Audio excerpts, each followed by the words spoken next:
Biological classification. दुनिया में 1.5 से लेकर 1.7 मिलियन प्लांट एंड एनिमल्स हैं और उन्हें एक एक करके पढ़ना बहुत ज़्यादा मुश्किल है। इसीलिए हमने उन्हें कैटेगराइज कर दिया, यानी कि कैटेगरी में डाल दिया, ताकि हम एक बार में कैटेगरी पढ़ें और समझो सारी की सारी चीज़ें खत्म। जैसे एग्जाम्पल के लिए हमने पौधों को उठा करके प्लांट में डाल दिया। अब आप प्लांट्स के बारे में पढ़ लो, समझो पौधे जो है वो खत्म हो गए। जैसे एग्जाम्पल के लिए हमने सारे जितने भी स्तनधारी जीव हैं जिन पे ब्रेस्ट होते हैं, हमने उन्हें उठा करके मैमल्स में डाल दिया। आप मैमल्स पढ़ लो, इसका मतलब सारे के सारे आपने स्तनधारी जीव जो है वो खत्म कर दिए। चलिए ठीक है। सबसे पहला बंदा जिसका नाम कैरोलस लिनियस था, उसने जीवों को दो कैटेगरी में डाला, एक प्लांट्स और एक एनिमल। लेकिन प्लांट और एनिमल कैटेगरी के अंदर कुछ ऐसे जीव थे जो आ नहीं पाए। जैसे एग्जांपल के लिए फंजाई कहाँ डालोगे? यूकैरियोटिक और प्रोकैरियोटिक कहाँ पता लग रहे हैं तुम्हें इसमें? मल्टी सेलुलर यूनिसेलुलर कहाँ इसमें तुम्हें लग रहे हैं?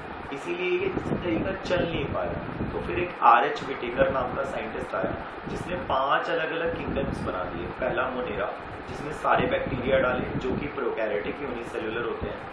दूसरा उसने बनाया प्रोटिस्टा के अंदर सारे उसने यूकैरियोटिक सिंगल सेल वाले जीव डाल दिए। तीसरा उसने फंजाई बनाया, फंजाई में सारे के सारे मल्टी सेलुलर फंजाई आएंगे, बस एक यूनिसेलुलर फंजाई होता है ईस्ट, जिसके बारे में आपने सुना होगा।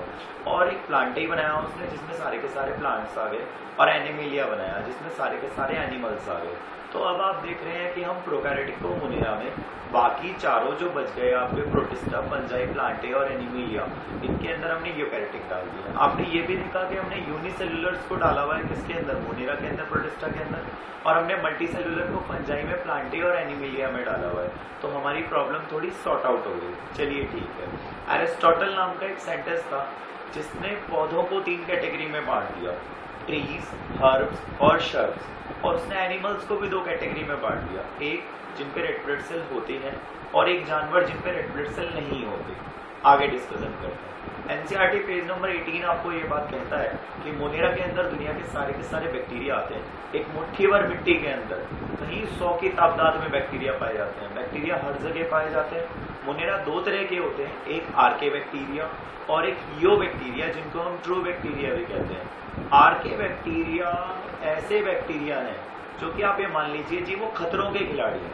खतरों के खिलाड़ी का मतलब है वो बहुत ज़्यादा गर्म जगह या बहुत ज़्यादा नमकीन इलाके, या फिर आप ये मान लीजिए कि वो कीचड़ वगैरह में भी रह लेते हैं। जो नमक में रहते हैं उनको बोलते हैं हेलोफाइल्स, जो बहुत ज़्यादा हीट या एसिड्स में रहते हैं उनको थर्मोसिडोफाइल्स कहते हैं, जो कीचड़ में रहते हैं उन्हें मिथेनोजेंस कहते हैं। मिथेनोजेंस मीथेन गैस बनाते हैं जिसे हम बायोगैस भी कहते हैं, क्योंकि वो जो घास खाने वाले जानवर हैं उनके गोबर से भी निकलती है। यही बैक्टीरिया तो बनाते हैं। आर्के बैक्टीरिया ऐसी कंडीशन में इसलिए रह लेते हैं क्योंकि उन पर एक अलग तरीके की सेल वॉल होती है।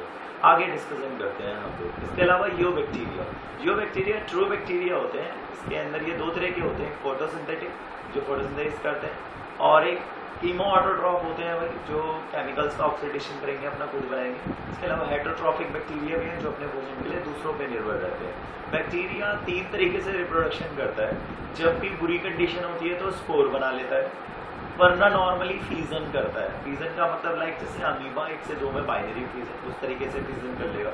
या फिर बैक्टीरिया कभी कभी ऐसा भी करता है कि एक अपना डीएनए दूसरे बैक्टीरिया के अंदर ट्रांसफर कर देगा। तो ये सेक्सुअल रिप्रोडक्शन का सॉर्ट हो गया। उसके बाद माइकोप्लाज्मा दुनिया के सबसे छोटे बैक्टीरिया होते हैं। इन पे सेल वॉल नहीं होती, बिना ऑक्सीजन के जिंदा रहते हैं और ये पैथोजेनिक होते हैं भाई।